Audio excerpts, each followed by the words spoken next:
इस वक्त की बड़ी खबर हमारे पास आ रही है। यूक्रेन आर्मी जो है उसकी ट्रेनिंग के विजुअल्स आए। अब कैसी ट्रेनिंग? रूस के खिलाफ यूक्रेन की आक्रामक तैयारी, यूक्रेन आर्मी की स्पेशल यूनिट की खतरनाक ट्रेनिंग। शॉट दिखाएं। यूक्रेनी जवानों को जंगलों में दी जा रही है ट्रेनिंग। हर तरह की चुनौती से निपटने के लिए ट्रेनिंग दी जा रही है। और अब एक बहुत बड़ी खबर मैं आपको बता रहा हूं। आज़ोव लड़ाकों के सरेंडर के बाद रमजान कादिरोव का बड़ा बयान शॉट्स के साथ। यूक्रेन में सब कुछ प्लान के तहत हो रहा है। कादिरोव ने कहा यूक्रेन को शैतानों से जल्द आजाद कराया जाएगा। कादिरोव ने कहा पुतिन का करीबी है चेचन लड़ाकों का सरगना रमजान कादिरोव। रमजान कादिरोव का भाई है ऑपरेशन मरियोपोल का इंचार्ज।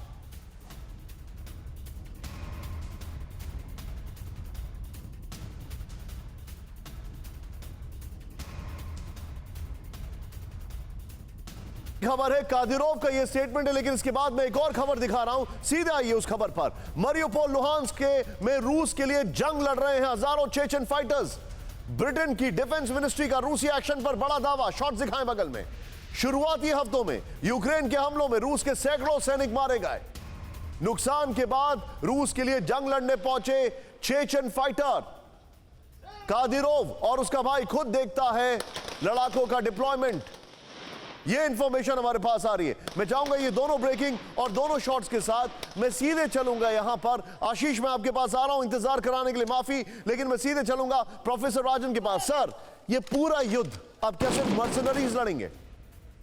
देखिए निशांत, सबसे पहले मैं आपकी टीम आपको और अभी जो अभिषेक बता रहे थे उसको बधाई देना चाहता हूँ, क्योंकि इतना बढ़िया विश्लेषण मुझे बहुत कम देखने को मिलता है। क्योंकि जिस ढंग से आपने रूस की स्ट्रेटजी को समझाई है वो बिल्कुल सही है, 100%, उसमें कोई भी डाउट नहीं है। और मैंने आज तक बोला नहीं, लेकिन मेरी लास्ट बुक रशिया से इंटरनेशनली पब्लिश्ड है, तो मैं बिल्कुल दावे के साथ कह सकता हूँ आप जो बोल रहे हैं बिल्कुल सही है। जहां तक ऑब्जेक्टिव्स की बात हो रही थी, तो सबसे देखिए, मिलिट्री ऑब्जेक्टिव होते हैं और पॉलिटिकल ऑब्जेक्टिव होते हैं।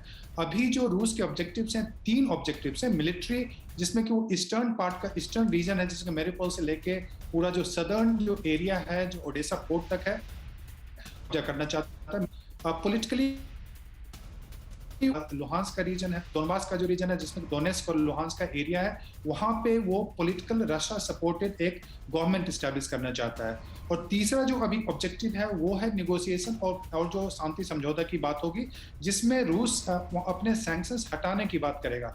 तो उसमें निगोशिएशन जो होंगे, उसमें इस बात पे निगोशिएशन होंगे कि ओडेसा को फाइनली रूस रखेगा, यानी कि रूस के जो वहां पे इन्फ्लुएंस जो भी रेजिम बनता है वो रखेगा, या ओडेसा उसको वापस दिया जाएगा। बात फिर इस पे होगी कि क्या जो दोनबास का एरिया है वो क्या और भी एक्सपेंड करेगा, या जो अभी जो टेरिटोरियल यूनिट है उसी को रूस रखेगा। और फिर ब्रिज और जो बातें हैं, और जो ये मान के चलें कि अब यूक्रेन नहीं रहेगा, जो टेरिटोरियल डिवीजन है वो हो चुका है, और इस बात पे कोई भी कंप्रोमाइज की संभावना नहीं है। बात इस पे अब भी होगी कि जो अभी प्रिजनर्स ऑफ वॉर जो लिए गए हैं मेरियोपोल से, आपने देखा, अभी आपने बताया कि हजारों सैनिक गए हैं, तो बात उस पे होगी कि अब रूस का जो दावेदारी है वो काफी प्रबल हो चुका है यूक्रेन की तुलना में। आप वेस्टर्न मीडिया को देखेंगे, हमेशा बता रहा है कि रूस हार रहा है, यूक्रेन जीत रहा है, जबकि आशीष ने बहुत ही क्लियरली बताया, अभिषेक ने, माफ कीजिएगा, अभिषेक ने बहुत ही क्लियरली बताया कि टेरिटरी यूक्रेन का जा रहा है, रूस का कब्जा बढ़ता जा रहा है, और वेस्टर्न मीडिया ये बताने की कोशिश कर रहे हैं कि रूस हार रहा है। ये मैं रूस का समर्थक नहीं हूँ। नहीं, आप ठीक कह रहे हैं, क्योंकि सर अगर जब तक वेस्टर्न मीडिया ये बताएगा नहीं, तब तक अमेरिका अपने हथियार कैसे बेचेगा? आप बिल्कुल ठीक कह रहे हैं, आप बिल्कुल ठीक कह रहे हैं। मैं माफी चाहूंगा आपको रोकने के लिए।